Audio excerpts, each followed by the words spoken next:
Coming up on this week's edition of the Sports Desk, what a comeback! West High with an all-time classic on the high school gridiron, and the Saxons of North stay undefeated in league play. Anthony Scott tells us how they did it. Pioneer League champs were crowned in high school girls tennis. Cedric Welton's going to tell us who brought home the hardware.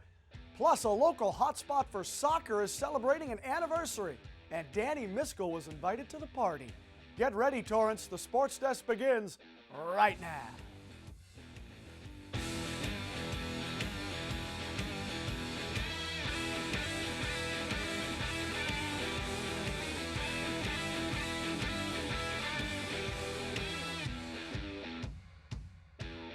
Welcome, everyone, to the only sports show designed with the Torrance sports fan in mind. This is the Sports Desk. I am your host, AJ Vittone, and before we discuss West High School's amazing comeback, let's talk about this amazing full-screen graphic. All the cool kids are on social media, and if you're one of them, you need to share your videos, photos, and story ideas with us. As always, use the hashtag TheSportsDeskTV when posting. Hit us up and let us know what's going on, and we'll put you and your videos on the show. We promise. Down by 20 points with less than 6 minutes to go. Game over, right? Not if you're West High School. It was game on. With 2 games left in the regular season, the Warriors knew they needed a win over Leuzinger to take sole possession of second place in the Pioneer League. And more importantly, keep their playoff hopes alive. Buckle up. This is a wild one. Third quarter Warriors down 20. Brandon Poffenbarger, 18-yard touchdown pass to Dutch Silverlake. Warriors trail 34-20 at that point. Poffenbarger, this time to Max Parrish. And it's first down, Warriors. The comeback is on. Fourth quarter now. West keeps moving those chains. Watch this play. Poffenbarger's pass is tipped in the air by Silverlake into the hands of teammate Venture O'Neill. Wow. The chains keep them moving. Poffenbarger to Parrish. He's down at the goal line. This sets up Gus Eckert. He's in for pay dirt. It's now 41-28. Leuzinger. Warriors on the move. After some D, sweet play to Max Parrish. This puts the Warriors in the red zone. And then Poffenbarger scrambles out of the pocket, tosses it 10 yards to Silverlake. Touchdown, Warriors. Warriors down 41-35 now. We move to some smartphone video. A minute to go. Warriors get the ball back. Poffenbarger, back of the end zone. A 16-yard hookup. Are you kidding me? After the PAT, Warriors take the lead 42-41. Dutch Silverlake, the interception. Warriors win by a point, 42-41. Wow. Now, if you're keeping score, and I know you are, the Warriors occupy second place in the Pioneer League with a 3-1 record, which means if they can beat Torrance next week, West will earn an automatic bid to the CIF Southern Section playoffs. Sports Desk reporter Cedric Welton had a front row seat to this bad boy, and he has more on the Warriors' incredible comeback win. We're out at West High where the Warriors just got a W coming back down from 20 to defeat the Leuzinger Olympians 42-41. I got Coach Holt and his players' reactions. I'm very happy. I mean, are you kidding me? I mean, ecstatic. Very happy for the guys. I mean, we were getting pushed around pretty good. I mean, they're more physical than we were, and but we just kept fighting, and we kept asking the guys, hey, just keep playing, because there's a lot of game left, and there's a lot on the line, and, you know, at some point you start having a little bit of doubt, you know, but I don't think they ever, you know, we started to, but then with some of our plays that we had some big plays to make comebacks, we just started to get a little excited, and the defense started to play a little bit more, and so I'm just glad they didn't quit. You know, that's, as a coach, you just want guys to, whether you win or whether you lose, you just want the guys to play hard, and I thought we really played hard. Offense came through with some big plays, and that kind of fuel, you know how you fuel off each other. You know, the offense makes them play, defense gets excited, and vice versa. So we had some big plays tonight. I'm pretty excited, you know, like our coach always tells us he'll remember us how we play in the fourth quarter, and that's exactly, I think, how we proved ourselves today. You know, the first couple quarters we were down, but we never thought we were out of this game, and we showed that because, you know, we played through the whole game, and we got the victory at the end. I knew I had to step up and make the big play, and I was telling my O-line, just trust me, block for me, and I got you guys, I got your back, and yeah, I mean, I stepped up. We won. You know, we had a good week of practice, and it followed. What a game, what a comeback, what a victory. As you heard Coach say a moment ago, he's just proud of his boys that they kept fighting. Reporting from Fred Peterson Stadium, I'm Cedric Welton for the Sports Desk. With 1 week left in the season, the top team in the Pioneer League is still North High School. Still in first place, still undefeated, still hoping to win a league title. The aforementioned Saxons visited the Tartars of Torrance recently. SportsDesk reporter Anthony Scott made the trek to Zamperini Stadium, and he files this report. We got a big matchup here tonight. Torrance is taking on North High. Torrance needs a win to stay in contention for the Pioneer League title, while North High is undefeated. If they get a win, they'll clinch at least a share of the Pioneer League title. The Torrance fans are pumped up for senior night, and they're pumped up for tonight's game. It was the Tartars' senior night on Friday, but it was the Saxons who struck first blood. After a huge kick return, North gives it to Bo McGlinty, who cannot be stopped. He finds the end zone and puts the Saxons ahead 7-0 early. With North threatening to score again, the Torrance defense comes up with a huge play. Eric Suarez is there for the interception, giving Torrance some life. Torrance tried to capitalize off the turnover with this ambitious 48-yard field goal. Dylan Perez had the distance, but it sails just wide. North made a change to put Makai Jordan in at quarterback, and it paid off. Jordan takes the snap and, like a bullet, shoots through the middle of the defense and goes down the sideline for a huge gain. Then 2 plays later, with 10 seconds to go before halftime, Jordan rolls right, says oh no, he's going to reverse field, take it all the way to the left side, gets a great block, and bullies his way in for a touchdown. That put the Saxons ahead 14-0 before half. Now we move to the fourth quarter with Torrance still trailing 14-0. Makai Jordan intercepts this pass off a deflection and takes it to the house for a pick six. That put the game away as North wins it by a score of 21-0, and the Saxons improved to 4-0 in league play. They beat us up front, and overall we didn't block very well, so that's a bad combination when you run the offense that we run. So I think my hat's off to North because they did a real good job against us. Just senior-led linebackers and our defensive line as well. The youngsters are in the secondary, and they're stepping up and doing a great job too. And I caught up with Makai Jordan to discuss being ready at any moment to play quarterback. Sean's the starter, and we compete a lot in practice, and it's good competition for both of us because it prepares him to go hard in the game. It was just how to be ready for the moment. We know he's more explosive with his feet, and we just weren't hooking up, throwing the football, and so we wanted to give that opportunity, a look. Yeah, this is the best football we played all year. We're on a good little winning streak right now. We want to continue finishing the season out strong next week against South for our senior night, get the seniors a win, and possibly their last home game, and hopefully we go on a long playoff run. The senior class, they want to go out and get it and be undefeated in the league, and they know it's not going to be handed to them. So another week of work, and we'll see what happens next Friday. On the other side, it was Torrance's senior night, and Tartar head coach Rock Hollis has been coaching for a long time, but saying goodbye to a senior class is never easy. It's always bittersweet, and I've done this for my 27th year. Each year I lose a group of seniors, and it doesn't get any easier. I really love these guys. They played hard, and I don't know what else to say. They're just good guys. Makai Jordan was the star of the night for the North High Saxons. Scoring an offensive and defensive touchdown, Jordan was able to affect the game on both sides of the ball. North took down Torrance 21-0 and now improved to 4-0 in league play. The Saxons can clinch the Pioneer League with a win next week over South. Reporting from Torrance High, I'm Anthony Scott for the Sports Desk. Anthony, thank you. Despite starting the season 0-7, the Knights of Bishop Montgomery find themselves in a 3-way tie for first place in the South Catholic League. How did this happen, you ask? Good question. The outcome of their recent game with Bosco Tech serves as one of the reasons why. Third quarter, Knights up 13-zip. Knights QB Matthew Origel fakes the handoff to Kyle Moten and decides to keep it himself. That turned out to be a wise decision, going 43 yards to the Heezy Fashizi. Knights on top 20-0. Bosco on the very next drive, watch this, a powerful run by Roman Hernandez. Look at him go, awesome run. It would lead to a first down for Bosco.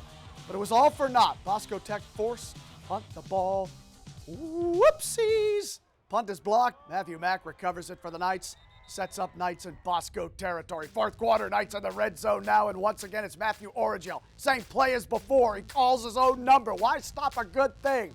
Knights lead 27-6. Fourth quarter now.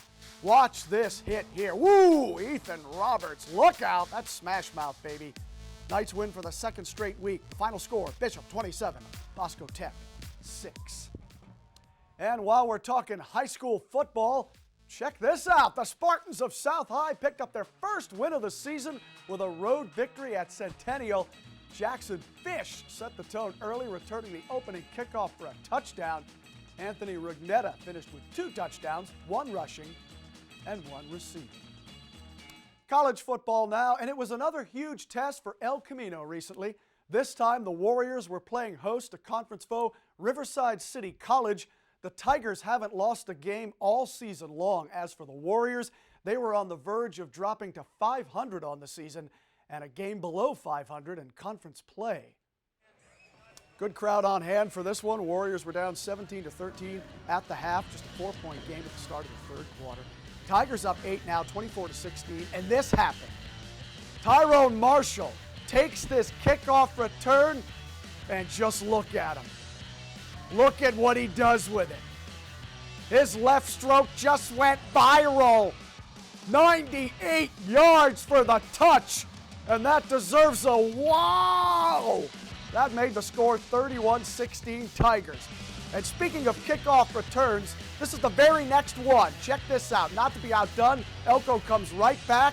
Torrance Brumfield, what a great first name. He deserves the key to the city. Someone talk to the mayor. He takes this return 87 yards to the house. All hail Torrance.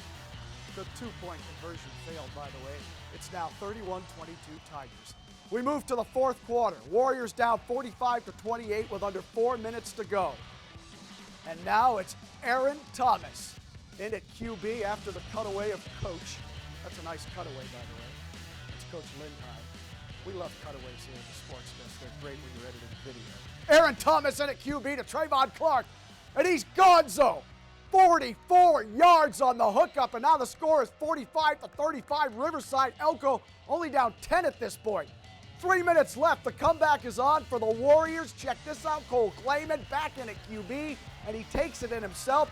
46 yards on the keeper, and just like that, El Camino is only down 3. But that's as close as they would get. El Camino falls to Riverside 45-42. After the game, Coach discussed what he liked and disliked. I was proud of the way we fought in the fourth quarter, and you know, that's going to be a staple of a team coached by me and my staff. We've got to do a better job early in the game of converting opportunities in the red zone instead of kicking field goals, of scoring touchdowns and putting them on the defensive. Got to tackle the quarterback better and keep him out of the end zone better, and you know, that was the difference. You probably noticed during that story that members of the El Camino College football team were sporting the color pink, and they were doing so for a good reason. You see, the Warriors were showing their support for Breast Cancer Awareness Month. Sports Desk reporter Danny Miskell was at the game, and she tells us how the fight against breast cancer has affected the El Camino football family. October is the month for all of us to think pink. Here at El Camino College, every player on the Warriors team is repping the pink to support Breast Cancer Awareness Month. We went ahead and asked them to share with us what this contribution means to them. Every time we wear pink or I see football players in pink, it's really close to home for me. My sister passed away of breast cancer. She was 28, and my mom passed away this summer. So we talked about it as a team this week. Everybody raised their hand. We all have people close to us that are affected by it, and so we were hoping to come out here and tribute them with a great performance today.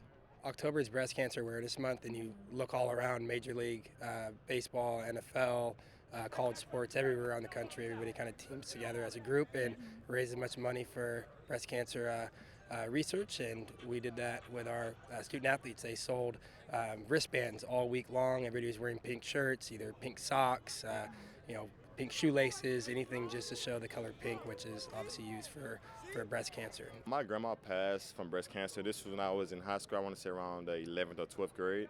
And it's one of the closest people in my life to me, honestly. A big part of my life as far as going to sports, school, anything like that. So when she passed away, it was kind of expected, but it still hit kind of hard. We got through it, and this is another reason why I still play today, because of her. My mom just had breast cancer last year and had surgery last year. My grandmother had it, and my 2 aunts have had it as well. So I think, like I said earlier, it hits home with everybody, and I think everybody's had someone they know that's been impacted by breast cancer. And the more research and more money we can raise, the more people we can help in the future.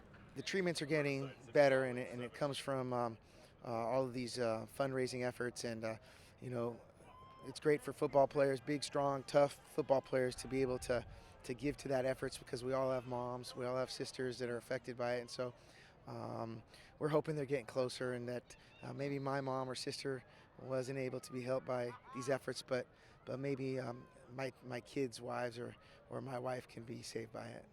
So it's something where I think everybody gets behind and truly wants to have a positive impact. So our goal is to raise $2,000, and we'll be counting the money on Monday, and hopefully we hit that goal. AJ, as you can see, there is so much pink out here on the field today. Everyone supports this cause. Even at the entrance, they are selling pink wristbands and pink t-shirts like the one that I am wearing to raise money. And what's truly amazing is that they're going to be donating 100% of the proceeds to the American Cancer Society and Coaches vs. Cancer program. Reporting from Murdoch Stadium, I'm Danny Miskell for the Sports Desk. That is awesome. Danny, thank you. Remember to wear pink and show your support for breast cancer awareness. All right, and speaking of El Camino College, the women's soccer team has only lost once in the month of October, and they were hoping to keep it that way when they entertained Long Beach City College. First half, no score, no more. 29th minute, Monica Bernardino feeds Maddie Simones, and watch Maddie. She dekes the goaltender, hello, and puts it in the back corner of the net. Sweet move, sweet goal. Warriors up 1-0. We move to the second half now. Same score, and, well, it's who else? I think you're going to be able to guess it. Maddie Simones. She boots a laser right to Vikings goalie Brianna Alarcon. One of Elko's 16 shots on goal in this one. That didn't score, though, but 66-minute corner kick. Watch Simones with a diving header. That scored. That's fancy. Simone's second goal of the game, 10th of the season. Warriors win it 2-goose egg. Warriors are 7-1 so far in the month of October. And after the women's game, it was time for the Elko men's soccer team to take a crack at Long Beach City College. The Warriors are still winless in conference play. Jason Santana and company already down 1-0 in the first. And then Fabio Mujica passes it to Steven Espinosa in the corner after some fancy footwork. He lofts it in the air, and Christopher Ribert does the rest. Looked like it went off his arm, but apparently it was off his ear. This was Ribert's second goal of the game. He scored the first one early on. It's now 2-0 Long Beach, and that would be your score at the half. Second half, Warriors trying to put something together. Mason Shortland, he will have a shot on goal coming up after that cutaway. One of Elko's 12 shots on goal, 10 of those shots in the second half, by the way. Warriors were held scoreless in this one as Long Beach City College wins it by the final of 2-0. All right, the season they call Post is officially underway in high school girls tennis. Congratulations to West High School and their doubles players, Ruchi Shetty and Mia Kobayashi, on winning the Pioneer League Doubles Championship. They beat South High in a grueling 3-hour match. Wow. As for the singles competition, our journey officially begins with the semifinal round, and that's where Cedric Welton picks up our story. Today we're at the South Bay Tennis Center, and we got a good one. It's the Pioneer League Tennis Semifinals, and we're down to our Final Four ladies. Today's matchups feature North and South Torrance High Schools, and there can only be one champion. The Pioneer League playoffs fielded a number of schools, though the Final Four featured only 2. The South Spartans had 3 competitors to 1 for the North Saxons. I spoke with South senior Justine Kiak and North sophomore Emishal Lassou about today's matchups. It was fun. It's definitely hard playing against your own teammate, but I think I played well, and the finals is tomorrow, so I just need to prepare for that. Today's victory was really good. First round just flew by. I didn't really think about it. This round I had to come in and play a little bit differently. She's a very defensive player, and I just had to grind through, especially in that first set. And once I had a set on my back, I just knew that I could do this. It's just like any other game. I can make it to the finals like last year, and hopefully this is the time that I'm going to win. The semifinals saw South number 1 seed Justine Kiak prevailing over its own number 4, Katie Rugnetta, and North number 2 seed Emishal Lassou defeating South number 3 seed Hallie Hausbayer. With the championship right around the corner, the 2 finalists graded their performance and talked about prep for their upcoming match. I think I played well. My serves were good. I think I could definitely improve on my forehand and placement, but I think I was overall consistent, and that's what helped me today. Like, I showed myself here, like, I can do it, and that's just it. Have a good mindset, stay positive, keep smiling. With our 2 finalists set for the Pioneer League Championship, both spoke about what it means to reach the final match and what motivates them going into it. As a senior, it's really exciting. My last year to be in the finals. I'm definitely going to play my best, and we'll just see how it goes. Okay. I'm very proud to represent North coming in. We haven't won league since 2007, so that's my main motivation, to put 2017 up on our banner at the gym, and yeah. And now we're down to just 2. North versus South, Emma Shaw Lassou versus Justine Keok for the Pioneer League Championship. Reporting from the South Bay Tennis Center, I'm Cedric Welton for the Sports Desk. Oh, the plot thickens. And now we're down to the final 2. Who's going to take home the singles title? Don't worry, we're not going to leave you hanging. Cedric Welton is back, and he's got our answer to that very question. South Bay Tennis Center for the Pioneer League Singles Finals, North versus South, Emma Shaw versus Justine. It was a long battle, but in the end, Emma Shaw Lassou came out on top. I got a reflection on the match. My opponent today was very consistent. She basically, I had to try to hang in there mentally because she was kind of doing the same things that I was doing at one point, and I just had to kind of play a different type of game and try to move out of my funk in the first set. Lassou did just that, coming back from being down early to grab the first singles title North has had in over a decade. Emma Shaw talked about the turning point in the matchup and how her coach kept her motivated. The second set was when I was down love 3 and I just started to come back. Coach just told me, play like Emma Shaw. Like, you need to focus on your game and you need to just get your head back because basically you're just making her make all the mistakes. You got this. Like, that was his good words. Emma Shaw ended the recent run on titles for South and ended an even longer singles title drought for North. Yeah, it's a really great feeling because this really meant a lot to me, and especially with the loss in the finals last year, just coming back and winning this year, it feels great. Justine took the early set. However, Emma Shaw took the tiebreak 7-3 and the final set 6-2. Elated about the win, she was already looking forward to her next challenge. Emma Shaw talked about what's next for her. I actually have CIF later next month, so that's also going to be a new road. It's individual, so I won't have my team once again, and I need to just play the same way that I did here, much more better, and staying there mentally, and hopefully make it to the 4th round, and let's see what happens from there. What an exciting game. Congratulations to Emma Shaw Lassou and North High School. Reporting from the South Bay Tennis Center, I'm Cedric Welton for the Sports Desk. Smartphone video is so cool. Cedric, thank you. Congrats to Emma Shaw and all those who competed. Okay, let's talk girls volleyball now. 5, please count them, 5 area high schools have advanced to the CIF playoffs. Torrance, West, Ambassador, Bishop, and South are getting ready for the postseason. But before that happened, Bishop and South played each other in their final match of the regular season. First set, this one's close. Spartans up 12-11 at this point. Keep your eye on Lauren Walsh to the left of your screen.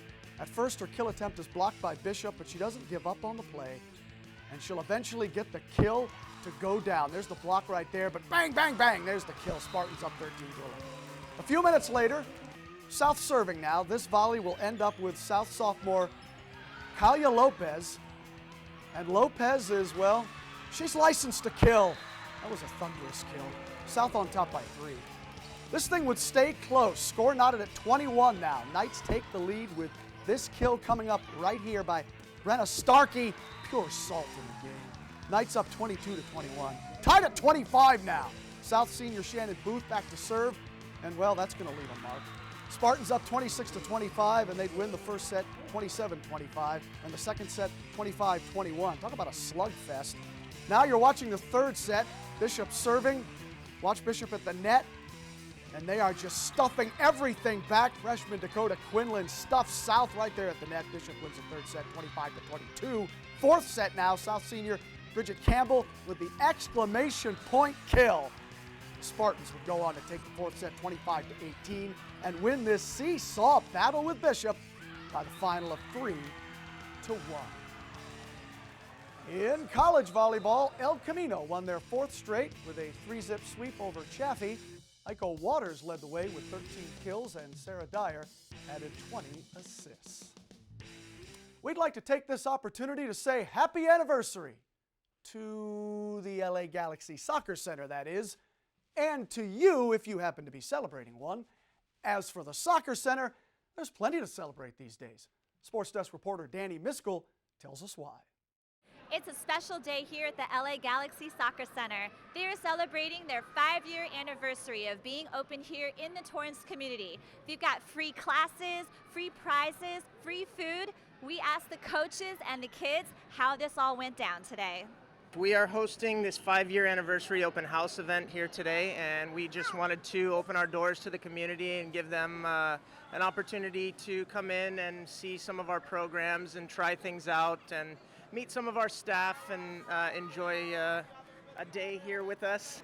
We have things for the kids as young as 18 months all the way up to the adult pickup games, and just a little something for everybody. So what we got going on today is you come in, we have the volley challenge. With the volley challenge, if you score the highest points, you're able to win a free session. I come to the LA Galaxy Soccer Center a lot.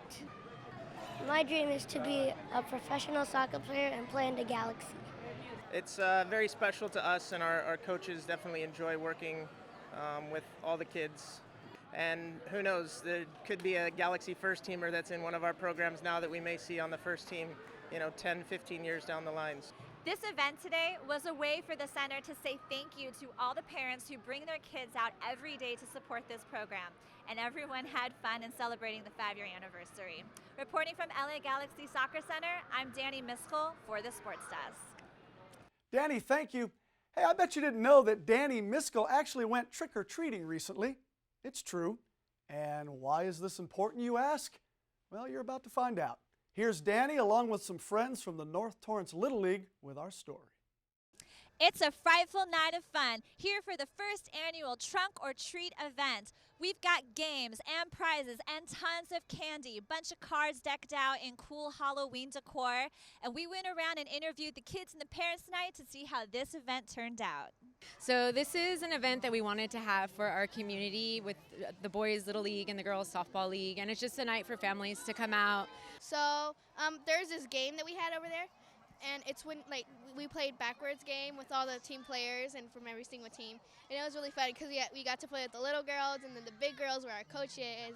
After playing a game of costumes and cleats, the kids went around to show off their creative and impressive costumes and collected as many prizes and candy as they possibly could by playing games like ring toss right here.